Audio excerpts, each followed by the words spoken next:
مزمل صاحب اور صاحب ویسے تو مطلب انہوں نے آپ کو تقریباً آلموسٹ شیخ سعدی ثانی کہہ ہی دیا ہے جناب اطہر کاظمی صاحب نے, تو یہ تو آپ کے لیے تو کمپلیمنٹ ہے.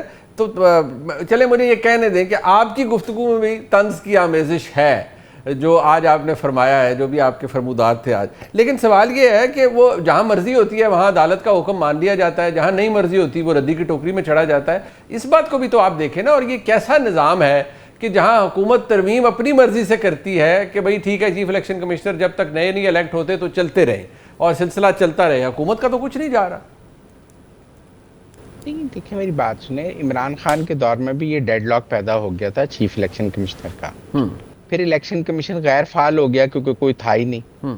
اس کے بعد یہ ضرورت محسوس ہوئی کہ اگر لیڈر آف دی اپوزیشن اور لیڈر آف دی ہاؤس کے درمیان ڈیڈ لاک ہو جائے تو ایک آئینی عہدہ غیر فعال تو نہیں ہو سکتا کہ بندی ہو جائے گا, اس کے دفتر کو تالا لگ جائے گا.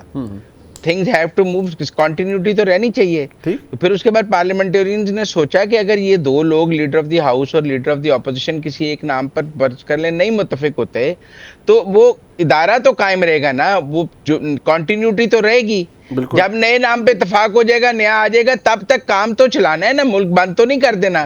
کہ اب محمود خان اچکزئی صاحب کو اڈیالے سے اجازت نہیں مل رہی تو وہ اڈیالے سے, اب دیکھیں نا ڈیرہ غازی خان میں ذوالفقار کھوسہ صاحب کی وفات پر عثمان بزدار نے یوسف رضا گیلانی کو اپنی گاڑی میں بٹھا لیا. آپ بتائیں پی ٹی آئی کے ٹرولز نے ان کا کیا حال کیا. ایک شادی میں چودھری پرویز لائی اور سردار ایاز صادق نے گلے ملے, آپ بتائیں پی ٹی آئی کے ٹرولز نے کیا حال کر دیا کہ چودھری پرویز لائی کا. تو یہاں تو پی ٹی آئی جو ہے, آپ کہتے ہیں پتہ نہیں اطہر کاظمی صاحب کون سی پی ٹی آئی کو جانتے ہیں. جب آپ 2014 کا دھرنا دے رہے تھے, وہ پارلیمنٹ میں نواز شریف کے ساتھ کھڑے ہو کر عمران خان کی مخالفت کر رہے تھے. منیب صاحب وہ کلپ نکال کے اطہر کاظمی صاحب کو سنائیں جو عمران خان نے محمود خان اچکزئی کی نقل اتارتے ہوئے کنٹینر پہ لکھایا تھا. تو یہ پاکستان, ان کو وہ یاد نہیں رہتا ہے اطہر کاظمی صاحب کو. ان کی بھی جو حکایتیں ہیں نا شیخ سعدی والی, وہ یک طرفہ ہیں. ان کی یادداشت آدھی ہے, پوری نہیں ہے. اگر پوری ہوتی تو ہمیں کوئی مسئلہ نہ ہوتا, پھر یہ پوری تاریخ بیان کرتے. وہ جوان آدمی ہے, پوری یادداشت ہوگی, یہ آدھی یادداشت تو حال میں جب بندہ بوڑھا ہوتا ہے اس طرف معاملہ جاتے ہیں. ماشاءاللہ بالکل وہ جوان آدمی ہے, ان کی یادداشت مجھے پوری لگتی ہے. لیکن وہ آپ کو تانا نا آئیڈیل جمہوریت کا دیتے, کم از کم مزمل سہروردی صاحب ایک بات تو ہے نا, خدا را آپ اسے مکمل جمہوریت تو نہ کہیں, آپ کو تو اس نظام میں بھی کوئی کیڑا نظر نہیں آتا. آپ کہتے ہیں با اختیار حکومت بہترین طریقے سے الیکٹ ہوئی, کوئی اس میں مسئلہ نہیں ہے. کم از کم کچھ مسائل تو مزمل بھائی آپ بھی مانا کریں نا. کیا آپ بتائیں کوئی مسائل؟ نہیں مسائل, وہ سب سے بڑا مسئلہ یہ ہے, وہ کہتے ہیں حکومت فارم 47 والی ہے, دھونس دھاندلی پر بنی ہوئی ہے, آپ کو وہ دکھائی نہیں دیتا. یہ کام تو عدالتوں نے طے کرنا ہے نا. اچھا, ہم نے تو طے نہیں کرنا نا. میں دیکھو نا جی, ہمیں تو یہ بتایا گیا تھا 35 پنکچر لگ گئے ہیں, 129 دن 35 پنکچر کا دھرنا دے دیا گیا, ملک 129 دن جام کر دیا گیا. عدالت نے ثبوت مانگے تو آپ نے کہا میں مذاق کر رہا ہوں, میں کیا کروں. آپ نے کہا مجھے پویا نے بتایا تھا, پویا نے کہا مجھے گویا نے بتایا تھا, گویا نے کہا مجھے چویا نے بتایا تھا. انہوں نے کہا بھائی 35 پنکچر کا ثبوت لاؤ. انہوں نے کہا نہیں وہ تو مجھے کسی نے بتایا تھا, میں تو ایسی باتیں کر رہا تھا کنٹینر پہ کھڑے ہو کے. یہ بھی میں کیسے یقین کر لوں. نہیں مزمل بھائی, عدالتوں نے تو یہ حکم دیا ہوا ہے نا کہ خان صاحب کی ملاقات کروا دی جائے. بھائی ایک جج نہیں, 2 ججز کا آرڈر ہے, تو وہ جیلر صاحب نہیں مانتے, وہ سپرنٹینڈنٹ صاحب وہ فارغ کرا دیتے ہیں. وہ کہتے ہیں یہ انتشار پھیلتا ہے, وہ نہیں ملاقات کرتے. تو عدالتیں سیاسی ملاقاتوں کی تو کہیں اجازت نہیں پاکستان کے جیل رولز کے تحت. نہیں ڈاکٹر کی کرا دیں, ڈاکٹر نے کیا سیاست کر لینی ہے, ڈاکٹر کی کرا دیں ملاقات. بہترین علاج کرایا گیا ان کا, کیا مسئلہ ہے, بہترین علاج کرایا گیا, وی آئی پی علاج کرایا گیا ہے. آپ سلمان صفدر صاحب کی رپورٹ پڑھیں, انہیں 7 کمروں کا سیل دیا گیا ہے. اتنا بڑا سیل, تو یہ رپورٹ یہ بھی کہتی ہے کہ ان کے 80% بنائی چلی گئی ہے خدا نخواستہ.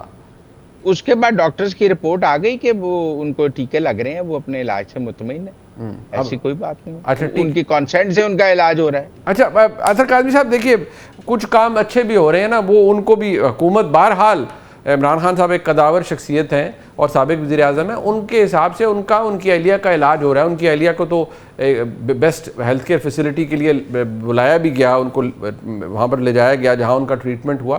تو آئیڈیل حالات تو نہ پہلے تھے نہ اب ہیں, اگر if we consider this on the face value پہ دیکھیں تو. جب چھوٹی چھوٹی چیزیں ٹھیک ہو رہی ہیں ان کو آپ اکنالج نہیں کرتے.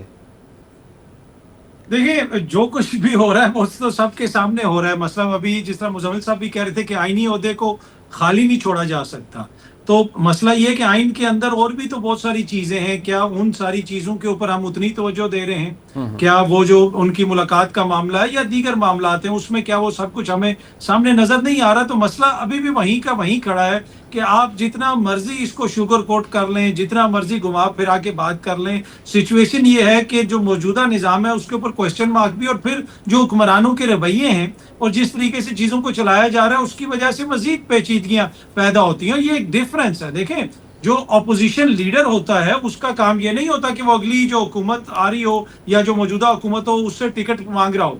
یہ دنیا میں کہاں پہ اپوزیشن لیڈر کا کردار ہوتا ہے؟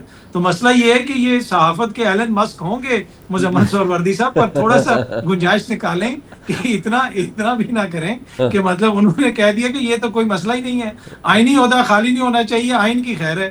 مسئلہ یہ ہے کہ آئینی عہدہ جو ہے وہ آئین کی وجہ سے اہمیت اختیار کرتا ہے. میرے خیال میں ان کی جو موجودہ حکومت ہے اس کو آئین بھی خالی لگتا تھا، اسی وجہ سے 26ویں اور 27ویں ترمیم آ گئی، اب 28ویں ترمیم کی بات آ رہی ہے. تو یہ ساری چیزیں فل کرتے جا رہے ہیں، پر مسئلہ وہیں کا وہیں کھڑا ہے کہ جب تک نظام کے اندر اس عوام کے پیٹ خالی رہیں گے تو آپ آئین کی کتابیں بھرتے رہیں، جو مرضی کرتے رہیں، مسئلہ حل نہیں ہوگا. کیونکہ اکنامک طور پہ یہ ڈیلیور نہیں کر سکے.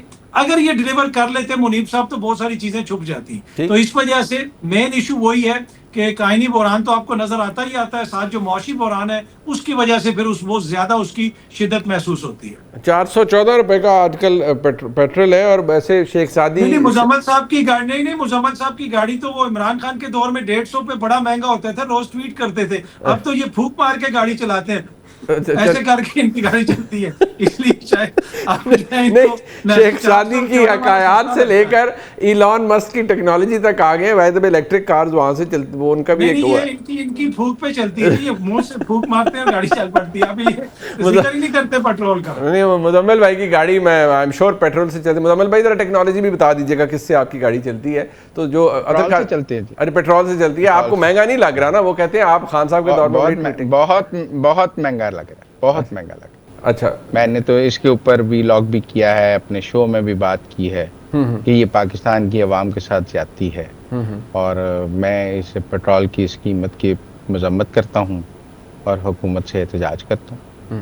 اس کے علاوہ آپ کو حکومت ٹھیک مطلب وہ اتنا سب کچھ انہوں نے اتنی لمبی تفصیلات دی ہیں، آپ اس پہ نہیں کوئی کمنٹ کرنا چاہیں گے؟ انہوں نے تو اکنامک پرفارمنس کے حوالے سے انہوں نے اتنی باتیں کی ہیں کہ آپ کچھ نہیں دے پائے عام عوام کو، غریب آدمی کو 2 سال گزرنے کے بعد. تو وہ کہہ رہے ہیں کہ ایک طرف مینڈیٹ کویسچنیبل، وہ کہتے ہیں ترامیم سے آپ نے آئین کا پیٹ بھر دیا، نظام میں اتنی سختی کر دی، اوپر سے لوگوں کو کچھ نہیں ملا. تو آپ اسے اچھی حکومت کیسے کہیں گے؟ میں تو اس کو بری حکومت نہیں کہوں گا، کیونکہ پچھلی حکومت تو آرڈیننس پہ چلا رہی تھی نا. آپ کو پتہ ہے انہوں نے وہ جو مشینیں لائے تھے ووٹنگ والی، اس کے لیے وہ آئین سازی یا قانون سازی کرنے کو تیار نہیں تھے، آرڈیننس سے.